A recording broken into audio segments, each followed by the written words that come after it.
Yeah. Hey, baby. The meeting with the county commissioner just started. Let me.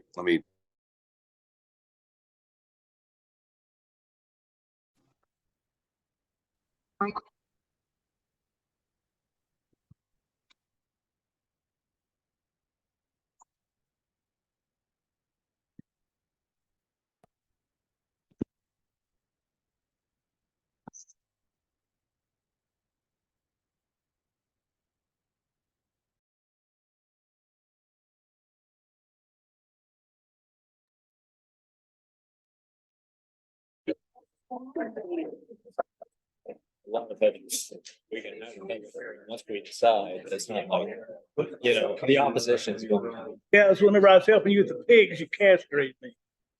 I'm not saying anything about that. There's a Okay. minutes. Yeah. Okay, we need to approve the minutes from last meeting. So moved.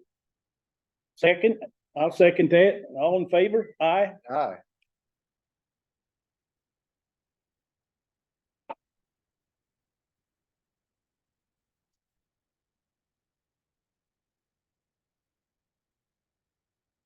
Thank you.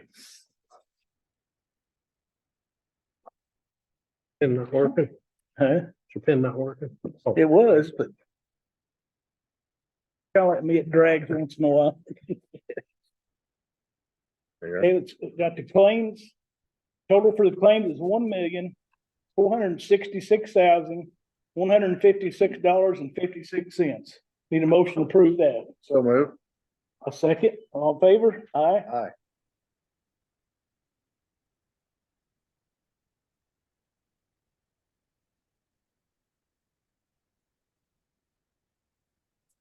Thank you.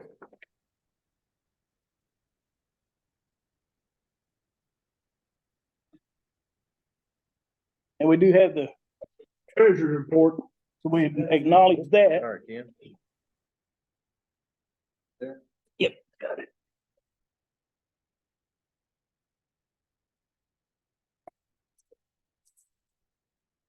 Acknowledged. Huh? I said acknowledged Acknowledged. with an emphasis. You're acknowledged. All right, let's go to department reports. Hello. Welcome, Abby. Hello, everybody.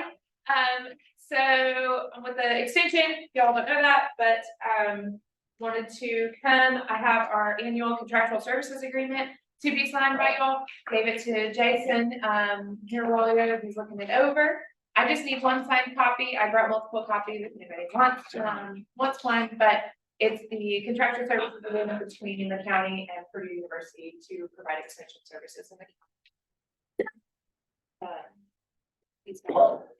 Yeah, I've reviewed it. It's essentially a repeat of the previous contract, right? The only change is the amount of compensation, which is a 4% increase. That amount has been approved by the county council previously. So, Motion to approve it. I'll make that motion. I'll second.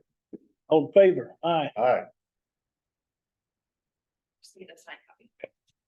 And then as kind of a office update, just to provide a little bit, we are in full swing of 4-H enrollment season. So if anyone has any youth ages kindergarten through 12th grade, they can sign up for 4-H. They can go to v2.4honline.com, or they can call our office if they have a question about enrollment. As far as HHS goes, we've got a lot of programs going on right now with the Well of Gibson County and some school programs as well, along with some local food stuff and homemaker programs too. Big thing for me right now, winter is a really busy season for me because I put on a lot of educational programs for farmers who are not in the field so they can come to meetings. So we've got winter workshops on the books for this winter. I had one last night, Monday night. Got another one this coming Monday night. So on 2 in December, 2 in January, 2 in February. You can visit our Facebook page for the full flyer, but I've got 6 winter workshop meetings that have a variety of topics, provide some education points for our farmers who have pesticide licenses, and then also have a lot of sponsors that will have a meal at every workshop. So those will be hosted at Gibson Southern High School as they have been for 40 years. So everybody can come out to those if you're interested. And I think that's all that I have for you. Any questions for me? All right, thank you, Abby. Have you got a class to get credit on pesticide advice? Yes, we have one, there's actually one on the 12th of December This one. at the fairgrounds exhibit hall. That's hosted by Nutrien. Start at 9 AM. If you need it this year, and then the one for the winter workshops will be February 12th at 6 PM. So Same place? Gibson Southern. Here's the one she needs you to sign, right? This one? Yeah. Abby, thank you for all the great workshops you're offering, and what do you think are gonna be some of your best attended workshops? Or you have any idea, like, is there a certain, are some of the farmers showing an interest in one topic more so than another, or? Yes, there's always some interest. We try to have an ag outlook meeting, so see what the future or what everybody thinks the markets are gonna do in the next year, but the biggest one is gonna be that part meeting. You guys get their points, have a big meal and lots of people coming it out. What kinds of meals do they serve there? Are they serving like? Maybe that's not an apropos question. No, Everybody likes a good meal. Park night, I have, Wabash Valley Adventist is providing their smoking workshops.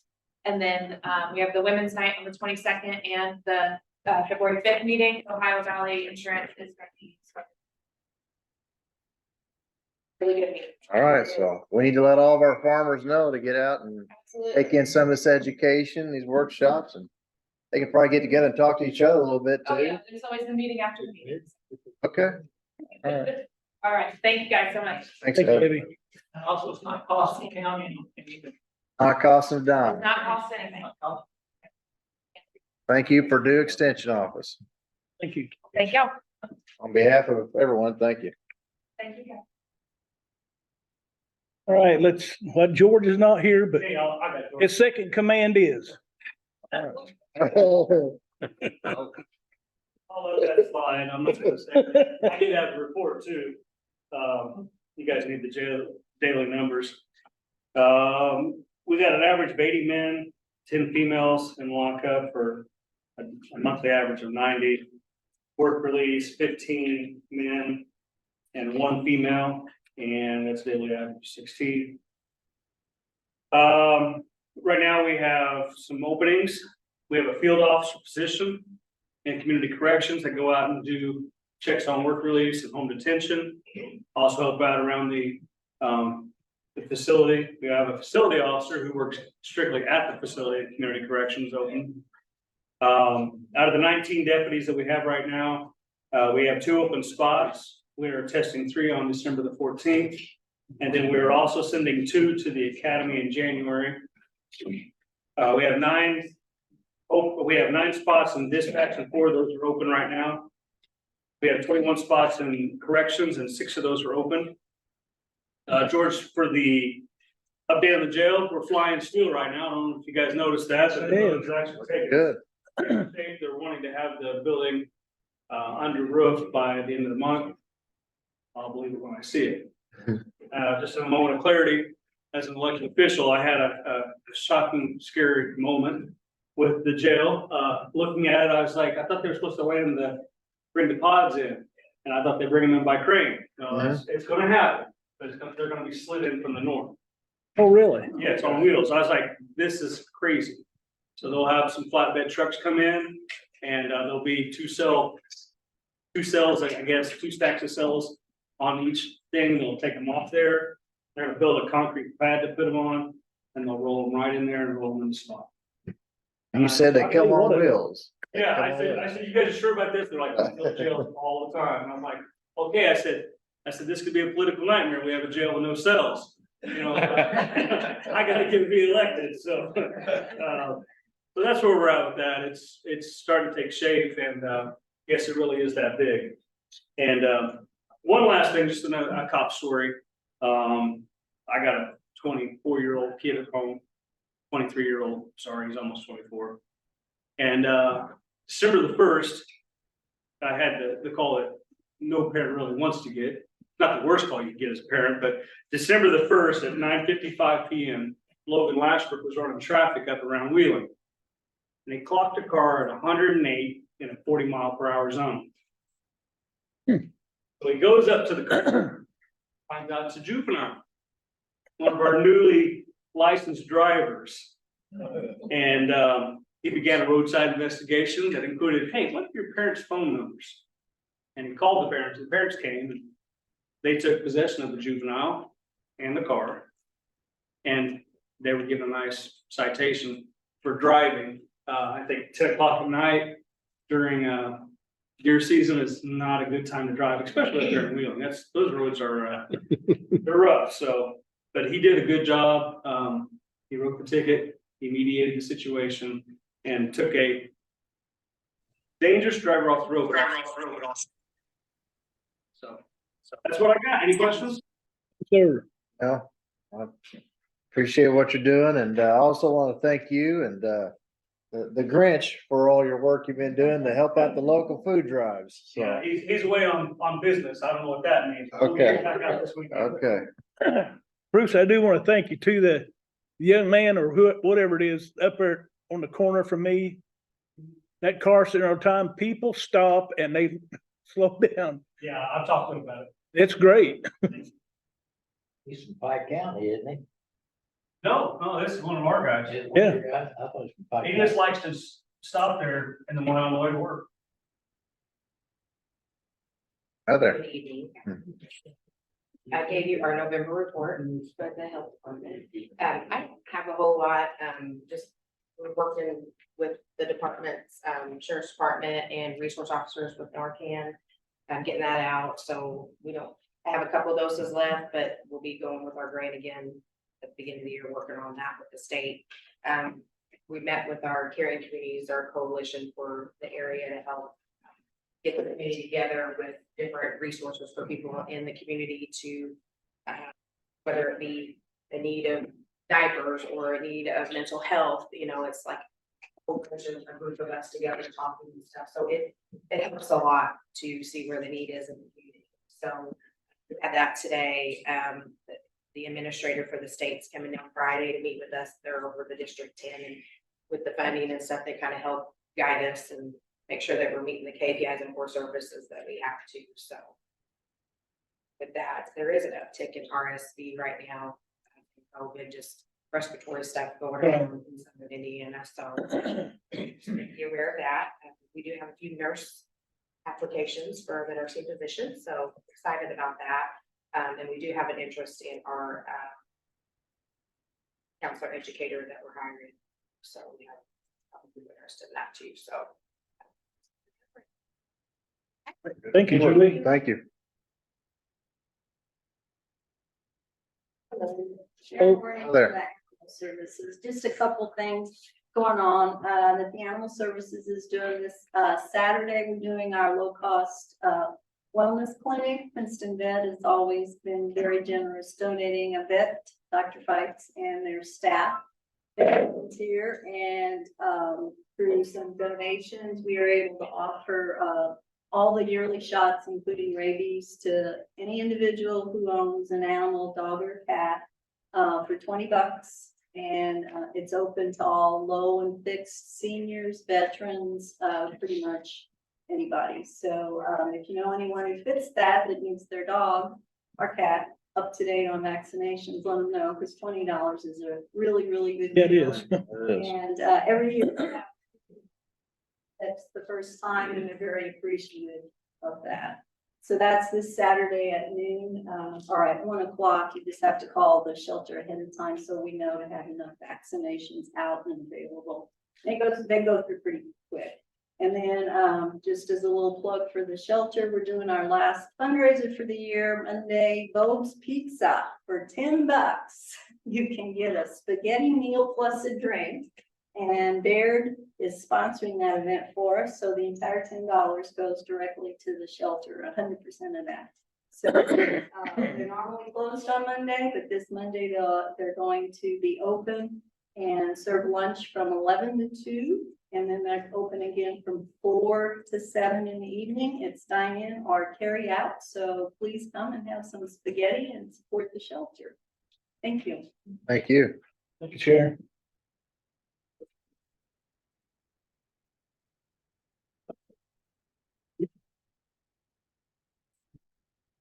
Hey, Jason, on the public hearing for solar ordinance, is that, I think that's gonna be rescheduled to a to be determined date, if at all. okay? And I see Rick Reed's not here, so. He should be on the. Oh. He's on the video. There you go. I'm with you. Hey, buddy. This is odd for me to not be in public, but you know, I heard the sheriff was going to be there tonight, so I better join remotely. I am not the Grinch. No, I just wanted to make a quick introduction. I am unfortunately at work this evening, but the team is on board. Zach, I believe, will be the spokesman this evening. But we just want to make some good introductions with our EPC firm. We'll be there in public and in front of you all on the 19th. But they have some introductions and some questions, and then just going through the process as we're looking forward to finally taking our project to construction. So I'll turn it over to Zach. Hello, commissioners and County Attorney Spindler.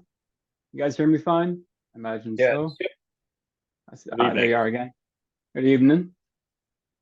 What we're bringing to the commission and tonight is for the solar project. Mind if I share my screen if I can here? Did you guys get, let me start with that. Did you get the exhibit that I had sent? Of our layout and overview of this project? I'm looking for a way to share screen and I'm not immediately seeing it here. How recent was it sent? When did you send that, Rick? Was it yesterday? That's affirmative, sir. Or either late last night or early this morning. Yes.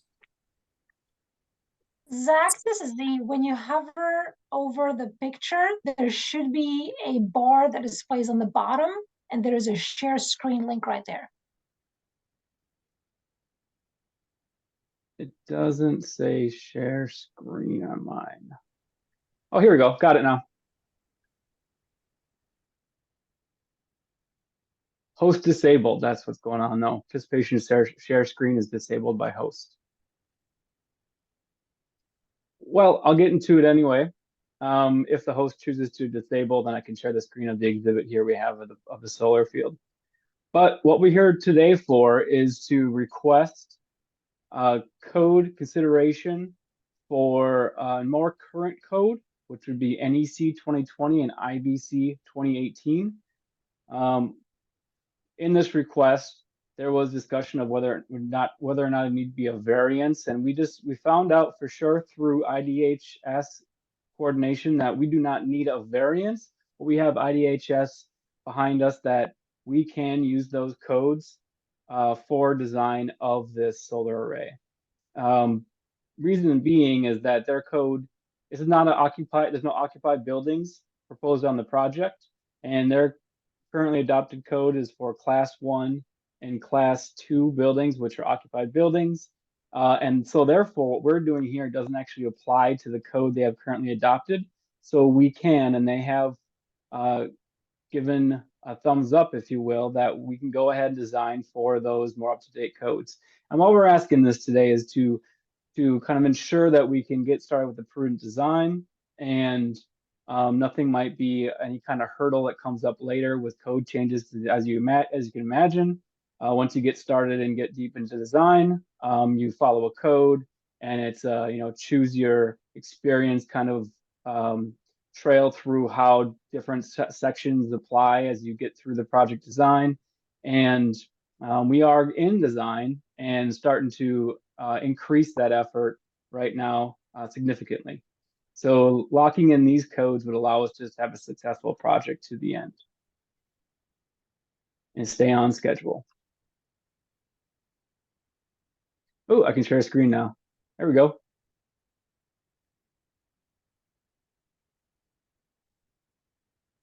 You guys seeing the screen? Oh, yeah.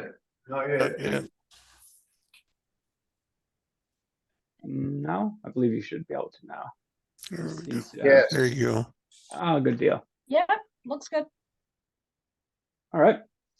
So that's the basic. That is the request. I do not suspect that this is a variance. It is just a proposition to allow with writing or within the minutes that these codes would be prudent for our design and they are most current and would be acceptable by county as they are for IDHS.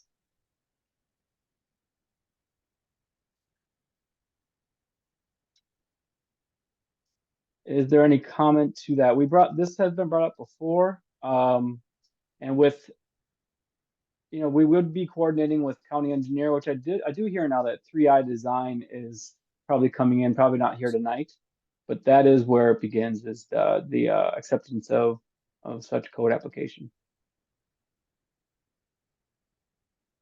So you're saying you do not need it from Homeland Security, a variance from Homeland Security. You're pursuing a variance from the county?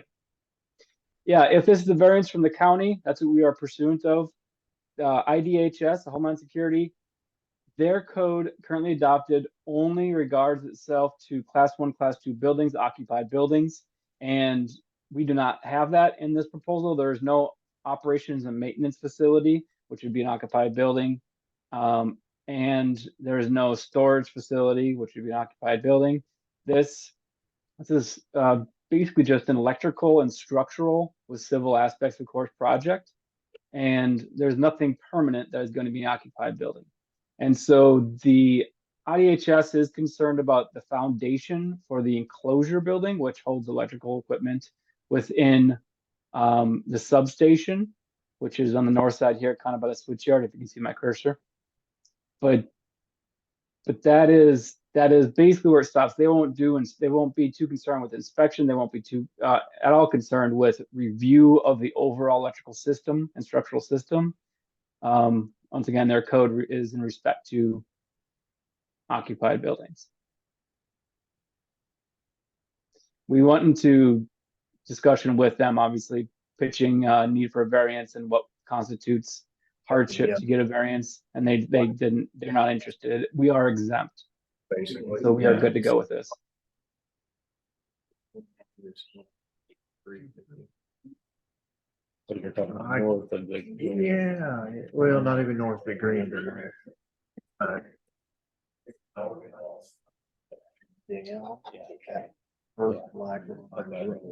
Yeah, between that green and yellow. Yeah.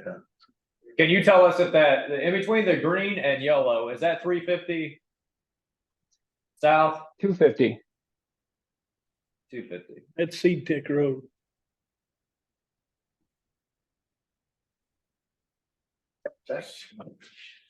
And the variance you're requesting would be a variance from the solar ordinance, is that what it is? So the solar ordinance, I did not see this 9-page. I looked through it again here. I don't want to flash it up. It's a lot to scroll through, but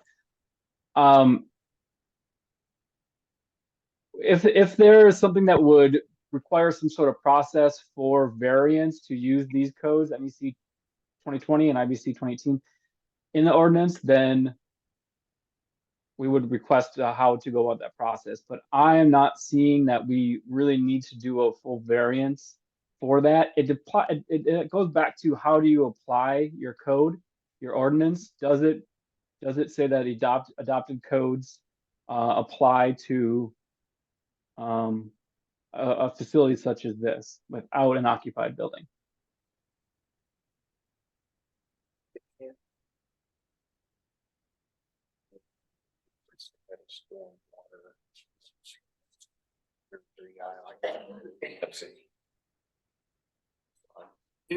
And just and this is Chris Matthews with Arrivon. Just wanted to give kind of a heads up on this. Majority of the counties in the state of Indiana are facing very similar situations where the ordinance that they have in place currently references the old code, right? And hasn't been updated to what the state is using, the 2020 version. And we're seeing all across the state, Posey County included, where they are just defaulting or basically reverting to the 2020 ordinance, since that is kind of what is nationally accepted across the board for building standards. So this isn't just Gibson County specific. Just wanted to give you all a heads up on that. You're going to be at the January or December 19th meeting, correct?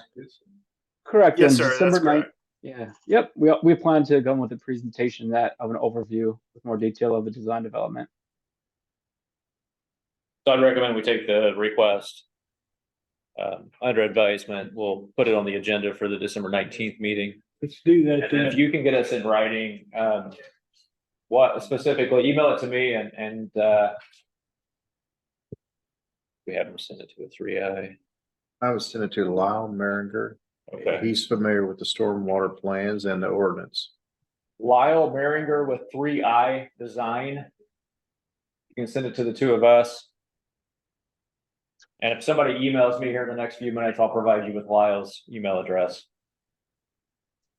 And just to be clear on the stormwater plans that you submit, the standard procedure for that would be for those to be submitted to Judy Adams here at the North Annex.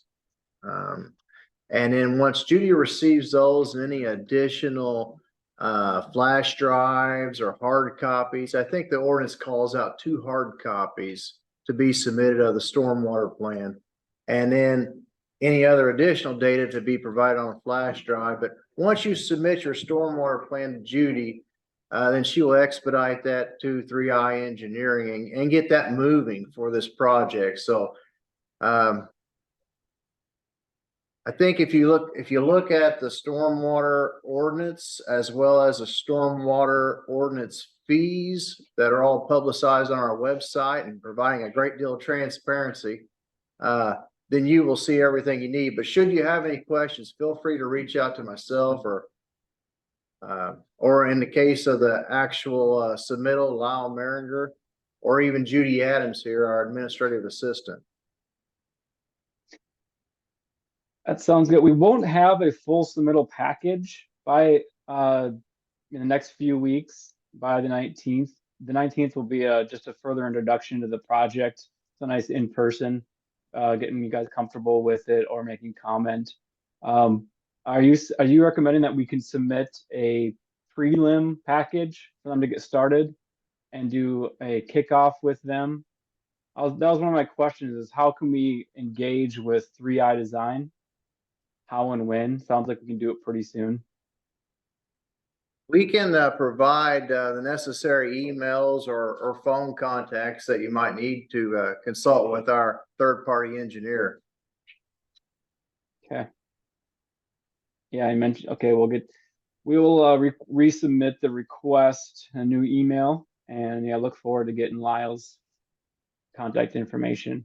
We'll do a prelim submittal to them and try to get kickoff with them before the 19th, as well as Julie.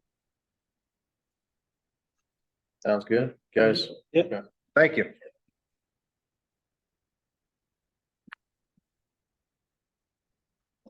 Thank you.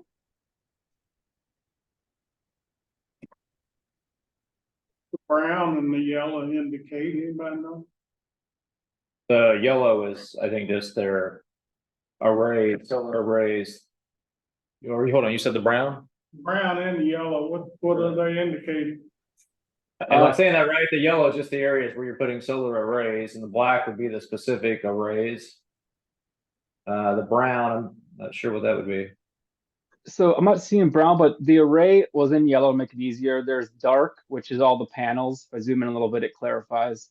But the panels, as current layout shows, is spread out amongst that area. All that is within this yellow, with obviously areas that are not buildable, jump in parcels.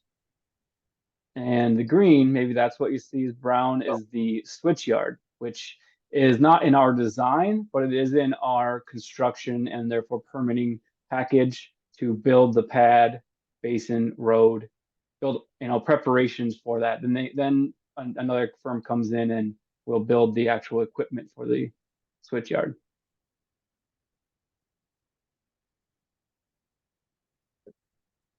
So what I got a question is, so if someone owns that property in that yellow and they want, let's say they want to put I don't know, just something big up, they couldn't, you would, that zone, that's making this zoning, so they can't put nothing in that yellow because it'll block your rays of your solar panels, am I right?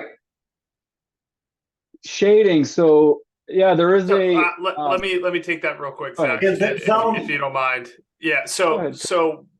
the area that we've already permitted under the solar permitting process through Gibson County, through you all, states and shows in the application package that the areas that we have under lease option for future lease for solar, and basically we are only allowed to build, and our footprint for the project can only be contained in there. This yellow outline that Zach is showing here is just a as you can see, a rudimentary kind of polygon to show your focus on there. That doesn't mean we have all of those properties under lease option. That is just strictly just to highlight the area that we're discussing here. So for instance, if we do not have a lease option on a property that is directly adjacent to an area that we do, that landowner is not encumbered in any way, shape, or form just because a solar project is right there next to it. They still have full land rights and the ability to build on their property just as they were if the solar project was not next door.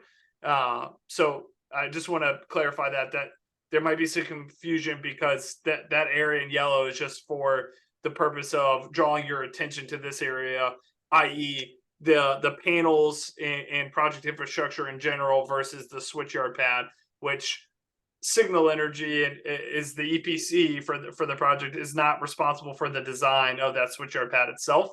That's done through a different party, and so that's why Zach chose that polygon there. It really just to distinguish the difference between the actual solar project itself and then the switchyard, which is going to be owned by Duke, the utility. That yellow polygon was not intended to say we can do whatever we want from a solar specific or restricting rights for landowners within that area. It was just for discussion purposes.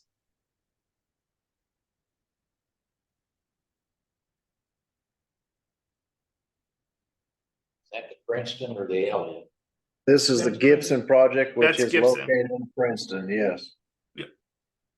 And just to be clear, it's none of our project footprint is located within the ETB, the extraterritorial boundary of Princeton. Everything is on Gibson property.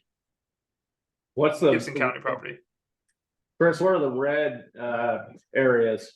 This is just, and apologies, when we come on the 19th, we will make sure to show a simpler version. The red are just setback constraints that Zach and his team have implemented on their design to show those are restrictions from either the county ordinance or areas that we negotiate with landowners that we are telling Signal here, you are not allowed to put project infrastructure in those areas. That's all that is.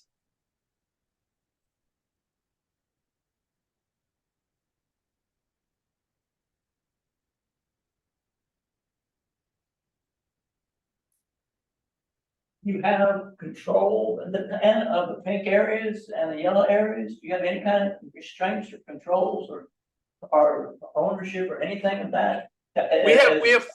We have full site control over anywhere that you see project panels and inverters, which are the darker areas that you see there.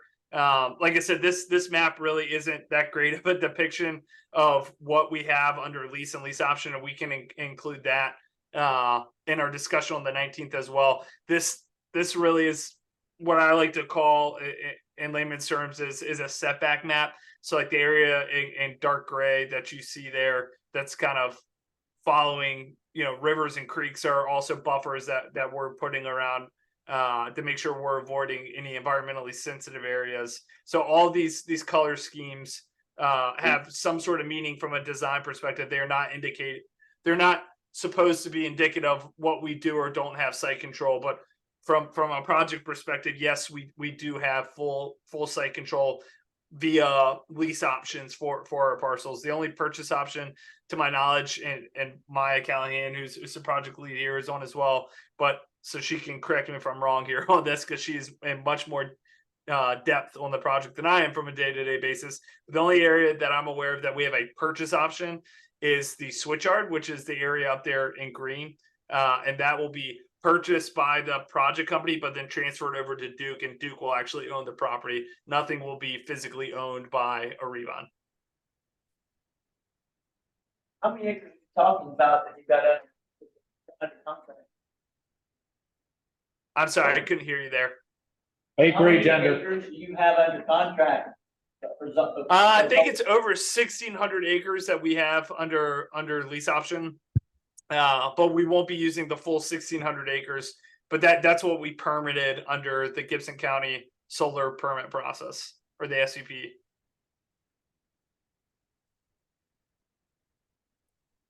You do have a purchase option on another 40 acres besides what's in the green.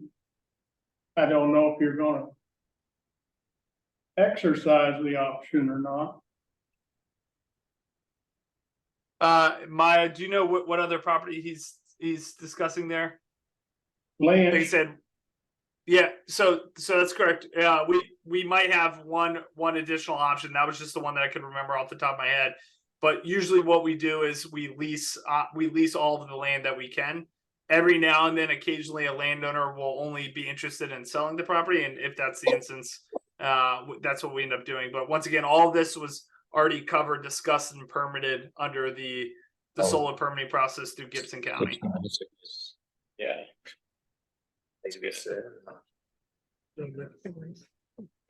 I'm pretty excited when this solar panels deal started out. I'm in the alien. But it seems like every time something goes wrong, they switch companies, just like the coal mine. So I'm skeptical as I can be about it now. So I think what you're referencing there, and I'll just address that real quick. We haven't switched companies, right? Originally, Elliott and Gibson were, and still are, under the same, or let me take a step back. Elliott and Gibson, two separate products side by side.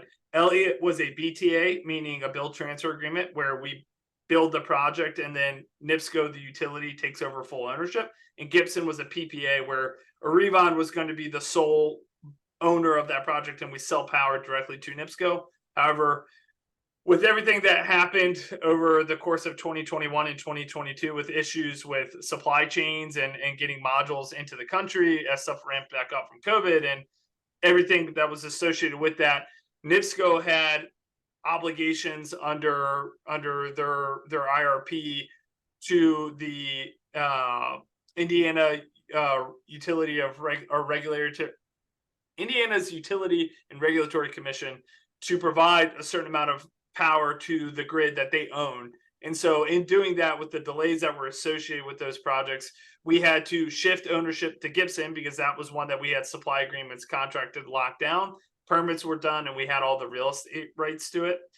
Elliott, on the other hand, we ran into issues with title curatives or title agreements that we had to get for the underlying coal rights there on site, which, you know, we can provide further updates to that to the commission here on the 19th. And so because of that, we had to switch over Gibson, because that project is immediate and can start construction here, which what we're planning to do early in 2024. Whereas Elliott, we kind of had to put that on pause with all the issues with coal rights that we're dealing with. So ownership still hasn't changed. Arrivon is still building the project, and NIPSCO is still the off-taker. It's just the structure of that off-taker. Instead of selling the power directly to NIPSCO for the Gibson project, they are taking ownership over this one, and we're looking at a path forward here on Elliott in a slightly different manner. But Arrivon is still as of today, still the owner of Gibson until we complete the project and turn the keys over, so to speak, to NIPSCO at that date. Chris, are the mineral rights issues, are those with Peabody Coal or with individual property owners, or maybe even a combination of the two? It's a combination of the two. Yes, sir. The issue there is that under Indiana state law, in vast majority of the states across the country, you have to have not only land rights secured in order to build a project, you also have to have surface and subsurface rights when it comes to minerals, so coal and gas included. And unfortunately, 95% of the footprint for the Elliott project was built on top of abandoned and inactive coal areas. And so usually what happens is there's some sort of financial commitment from the company to get those waivers that are required there for that project or for a project in order for it to proceed forward. And there's one in particular, a family that owns a lot of coal and mineral rights under that project that wanted a dollar amount that was not feasible for the company to make a project work there, on the orders of magnitude of tens of millions of dollars. And so obviously we kind of had to put everything on pause there until we could come up with a path forward. But once again, we can, I think for the purposes of tonight was just really an introduction to Signal here and their supporting engineering firm that's working with them, as well as Arrivon, to get this project built starting here in the upcoming spring. Happy to go into more details on that and maybe provide another presentation on that separate issue for Elliot on the 19th as well, if you all are okay with that. Sounds great, Chris. And, here in Gibson County, we have 220,000 plus tillable acres, according to the USDA report. What did you say the acreage would be for this Gibson project? It's right around what we have under lease option is 1,600 roughly, if I'm remembering correctly off the top of my head, but we will use in the project footprint will be less than that. Right, just because if you lease a 500 acre parcel, some of that there's setbacks that we have to abide by. There's environmentally sensitive areas, things like that. So the total number ends up being less than that 1,600 acre value. If I can jump in, Commissioner Fleetwood, we do Yes. have an open house planned, be sometime in January. We'll come out with all the dates and formal announcements, but to help any more public input that they want, I know we've already passed all of those, bullet points, but we want to be as much open and educate and help as we can through the whole process. So that event will be coming, and we'll get all that out to everybody. It'll be in the paper, and I think we're even sending flyers to about anybody that can be closely associated to this project. Sounds good. Sounds good, Rick. Look forward to seeing you on the 19th, and if you want to disconnect, you guys can. Sounds good. Thank you all for your time this evening. Thank you. Thank you. All right. What you got next? Here?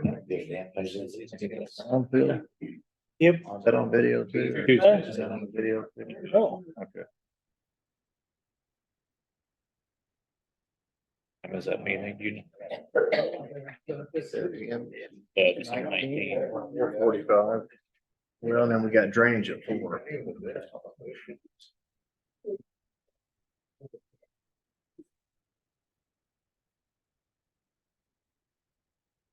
same time, 4:45. It's the same thing. Yeah.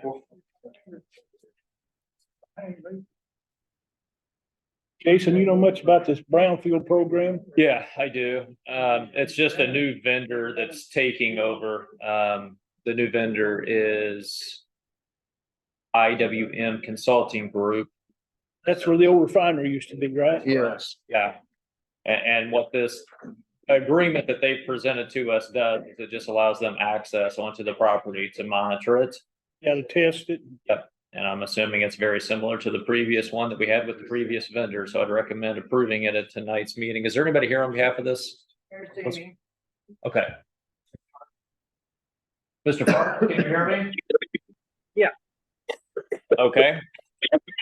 Sorry for stealing your thunder. I was explaining a little bit about the brownfield agreement. If you no problem at all. Chris Parks, IWM Consulting Group. We were contracted by the Indiana Brownfield Program. Just basically continue with the previous consultant I've been working on. They had done a lot of remediation out there. We're kind of getting into the monitoring phase. There is some additional offsite assessments that need completed, but that really won't affect this accessibility. I don't know if you had any questions with it or.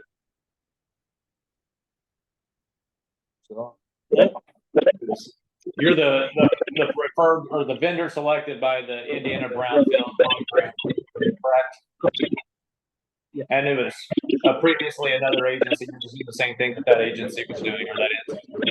Yes, it was formerly Atlas. I believe is the name of the consultant. I'm not even really sure why they switched. But yeah, they put out a RFP to continue these activities. And we were selected.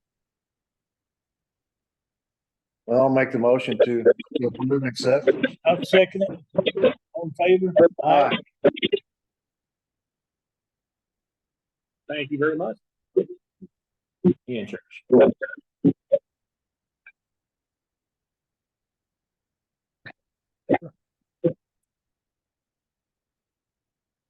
Any medical leave or? It's none. You can scratch medical.